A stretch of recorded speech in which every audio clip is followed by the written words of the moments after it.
So we read Luke chapter 7 the other day, and it gave what needed to be given. So in chapter 7, we hear about the centurion servant. And so you have the centurion, and his servant is sick. And so he sends these elders to go talk to Jesus. So the elders go to Jesus, and they like, hey, this man need his servant healed. He's an honorable man. He helped us to build our synagogue. Basically saying he deserves to be helped, right?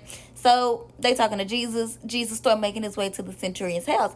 And then the centurion sends his friends before Jesus makes it to the house. So boom, the friends come, they meet Jesus, and they like, hey, actually, he said you ain't gotta come to the house. Like, just like he's a man of authority, real recognize real, okay? So he tell somebody to go, and they go. He tell somebody to stay, and they stay. Whatever he say do, they do, right? So then the man says, Jesus, I'm not even worthy to have you in my house. This is the centurion, okay? This is the message.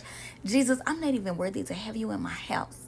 So rather than you coming here, just like I have authority, and whatever I say my people do, your word got authority. So if you say that my servant will be healed, it will be done. And you know what verse 9 and chapter 7 tells us? My Lord's response was, it says, Jesus marveled.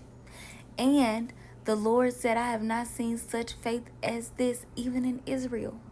Because the centurion recognized Jesus' power. Just like he could command his armies and his servants to do this and do that and go here and go there. He recognized that Jesus' word had power. Dog, you ain't even got to see my servant.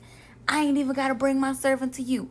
All I got to do is tell you my problem, and I know that if you say he will be healed, he will be healed. And guess what? By the time the people made it back to the centurion's house, that servant was healed. That servant was healed, okay? The centurion took Jesus out of a box, because we love to box God in on how he's done things before or how we think we should do. And Jesus appreciated it. He marveled at this man's faith, because this man did not box him in. He recognized the authority that Jesus had, dog. His word has power. End of story.